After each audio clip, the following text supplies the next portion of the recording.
Hello दोस्तों, आप सभी का स्वागत है एनिमे की इस दुनिया में। तो इस एपिसोड की स्टार्टिंग में बीस्ट किंग और उनके सभी एम्प्लॉय मीटिंग कर रहे थे, जहां पर सब लोग बहस कर रहे थे कि उन्हें हमला होने का इंतजार नहीं करना चाहिए बल्कि सामने से हमला करना चाहिए। और ये बहस काफी देर तक चलती है, जिसे किंग बैठे बैठे सुन रहा था। तभी उनकी बेटी रोआ को कुछ फील होता है और इसीलिए वो भागते हुए वहाँ से बाहर जाती है। इधर उनके पेड़ वाले महल के बाहर हम देखते हैं कि यूकी, लेविया, शीरो और मिनी को रॉयल कैपिटल में पहुंच चुके थे, लेकिन वो गार्ड साला उन्हें अंदर नहीं आने दे रहा था क्योंकि वो यूकी को नहीं जानते थे। तभी शीरो और मिनी को कहती है कि ये हमारे मास्टर है, इसीलिए प्लीज इन्हें अंदर जाने दीजिए। लेकिन वो गार्ड कहते हैं कि मास्टर हो के कोई भी हो, ये अंदर नहीं जा सकता। तभी एकदम से उस महल के ऊपर से रोआ कूदकर सेट्सू सेट्सू चिल्लाकर उन गार्ड के ऊपर कूद जाती है।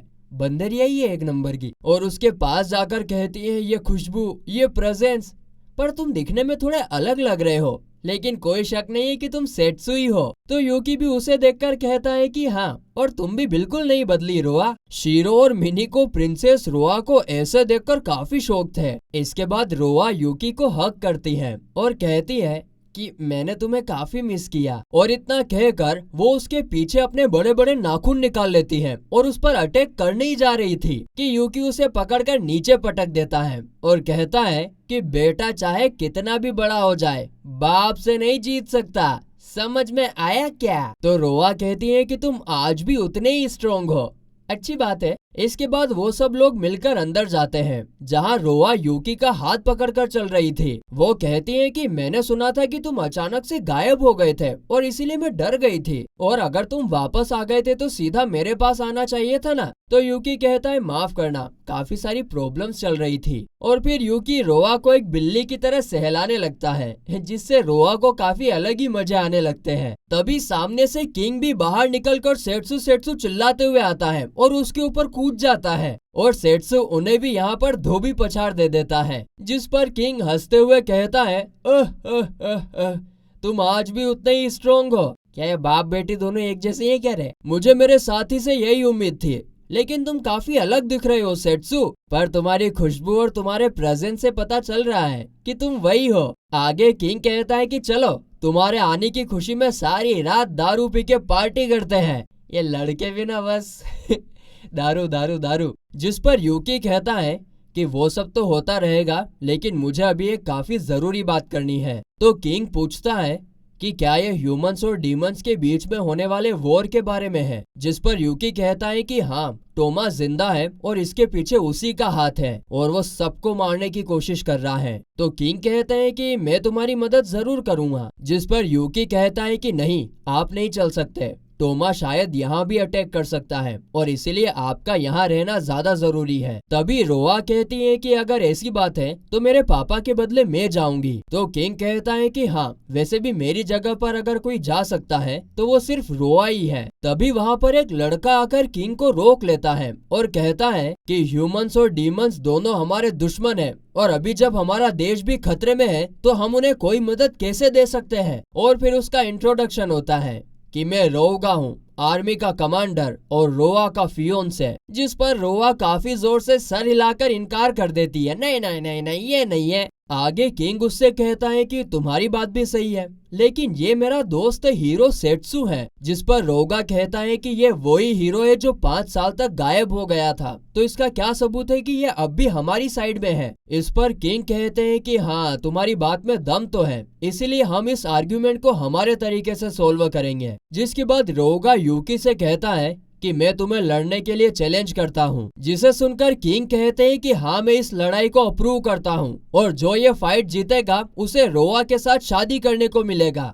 है? यूकी मन में कहता है कि इसमें रोआ की शादी की बात कहाँ से आ गई भाई। तभी सीन कट होता है और हम किंग और यूकी को बात करते हुए देखते हैं, जहाँ किंग कहता है कि माफ करना सेट्सू, मगर हम बीस्ट मैन को लड़ाई के अलावा किसी और तरीके से समझाना मुश्किल है। लेकिन अगर तुम ये लड़ाई जीत जाते हो तो एक तीर से 2 शिकार कर लोगे, तुम्हें मिलिट्री सपोर्ट और रोआ दोनों मिल जाएगी। हा हा हा हा हा। ये सुनकर शीरो काफी ज्यादा जेलस फील करती है क्योंकि वो रोआ के जगह पर होना चाहती थी। जिस पर पास ही में बैठी लेविया कहती है कि सब मोह माया है। 5 साल बीत गए लेकिन कुछ भी नहीं बदला। तो वहीं रात में रोआ रोगा के रूम में जाकर उससे कहती है कि सेट्सू काफी ज्यादा ताकतवर है, तुम उसे बिल्कुल भी नहीं हरा पाओगे। जिस पर रोगा कहता है कि मैं एक वॉरियर हूँ, मुझे ये बात पता है, लेकिन मैं अब इससे पीछे नहीं हट सकता और वैसे भी मेरे पास जीतने का चांसेस है। और फिर वो अपने हाथ पर बने एक निशान को दिखाकर कहता है कि ये मुझे एक मेज ने दिया था और इसकी मदद से मैं काफी ज्यादा स्ट्रॉन्ग बन सकता हूँ। किंग को शायद ये पसंद ना आए, लेकिन तुम्हें बचाने के लिए मुझे ये मंजूर है। और ये सुनने के बाद रोआ वहाँ से चली जाती है। इसके बाद अगले दिन यूकी और रोआ की फाइट स्टार्ट होती है। यहाँ पर किंग रूल्स बताते हुए कहते हैं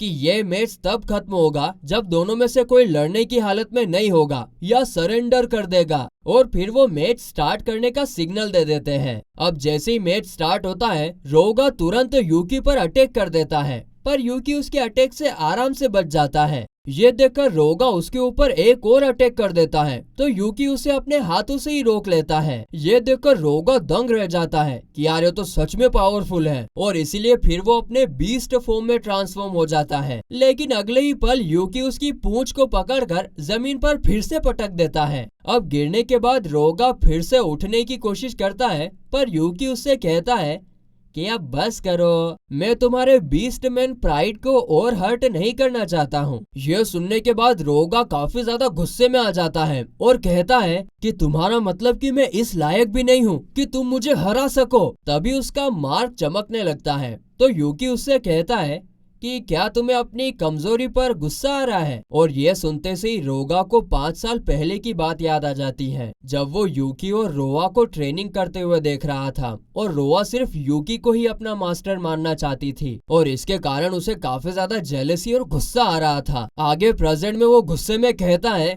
कि मैं यहाँ पर हार नहीं सकता, और इतना कहते ही उसके अंदर से कर्स मैजिक का ऑरा निकलने लगता है और उससे वो काफी ज्यादा स्ट्रॉन्ग बन जाता है। और इतना स्ट्रॉन्ग बनने के बाद वो अचानक से यूकी पर अटैक कर देता है, जिससे यूकी दूर जाकर गिरता है। यह देखकर किंग सब लोगों को वहाँ से जाने के लिए कहता है कि अब बात बिगड़ चुकी है। यहाँ पर लेविया यूकी को उसकी स्वॉर्ड दे देती है। आगे जब फिर रोगा उस पर अटैक करने जा रहा था, तो यूकी उसका हाथ काट देता है, पर तभी वहाँ पर उसका नया हाथ आ जाता है। अब तो रोआ भी उस पर अटैक करने के लिए आगे बढ़ती है, पर रोगा उस पर भी अटैक कर देता है, लेकिन टाइम रहते यूकी उसे बचा लेता है। जिस पर रोआ कहती है कि मुझे ही उसे अपने हाथों से मारना होगा बीस्टमैन की प्राइड के नाते। जिस पर यूकी कहता है कि वो सिर्फ उस कर्स मैजिक से कंट्रोल हो रहा है और इसीलिए मैं उसे मारना नहीं चाहता। तो रोआ पूछती है कि तो फिर तुम्हारे पास कोई प्लान है। जिस पर यूकी कहता है कि हाँ प्लान तो है, लेकिन ये काफी खतरनाक हो सकता है क्योंकि उस दौरान मैं एकदम डिफेंसलेस रहूंगा।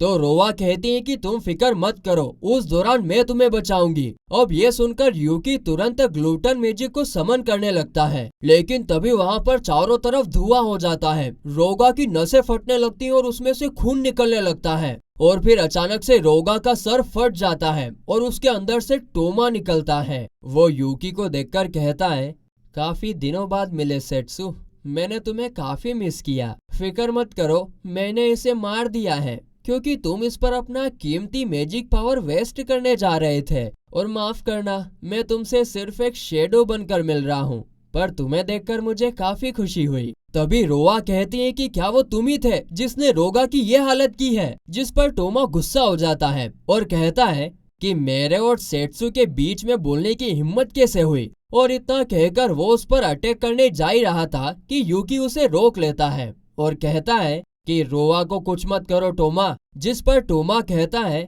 कि तुम उस लड़की के लिए मेरे ऊपर हमला करोगे, फिर से तुम मेरी जगह किसी और को प्रोटेक्ट करोगे। तुमने तो मुझसे प्रॉमिस भी किया था, पर फिर भी। लेकिन कोई बात नहीं, मैं फिर भी तुम्हें खुश करूंगा।